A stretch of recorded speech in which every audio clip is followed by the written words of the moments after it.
pala si Ops Moto, isang aspiring content creator from the province of Catanduanes.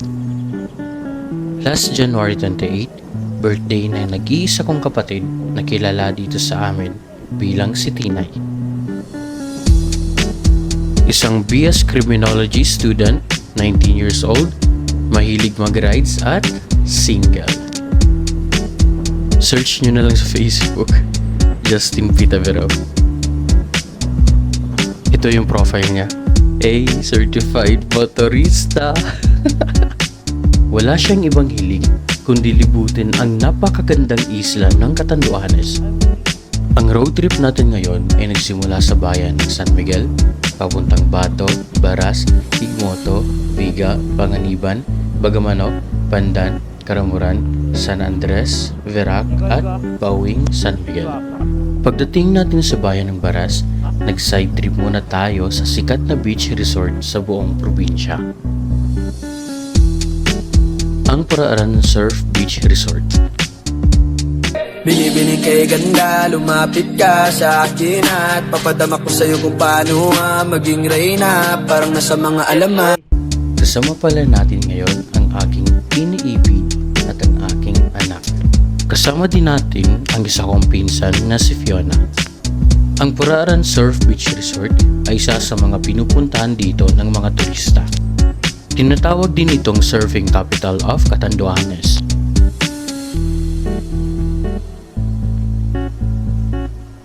Wala sa mood ang aming prinsesa.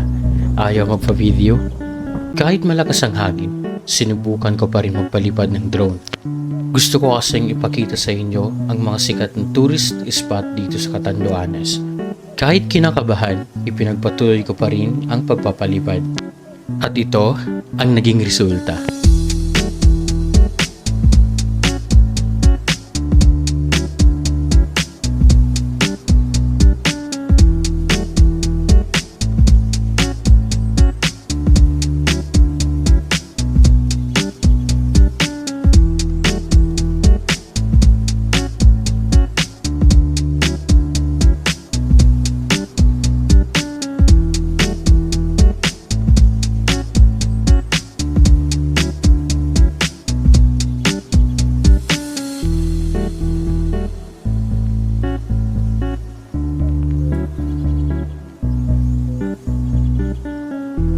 Dahil malakas nga ang hangin, muntik pang mapunta sa puno ng niyog ang drone.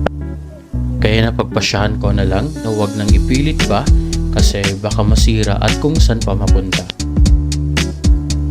Ito naman yung paghihirap kung saan siya ibababa. Ayoko kasing ibaba siya sa may buhangin kasi baka malagyan yung sa may propeller at gimbal ng drone. Kaya napagdesisyonan ko na sa loob ko na lang siya ibababa. Palakasan na lang talaga ng loob kapag ganitong situation.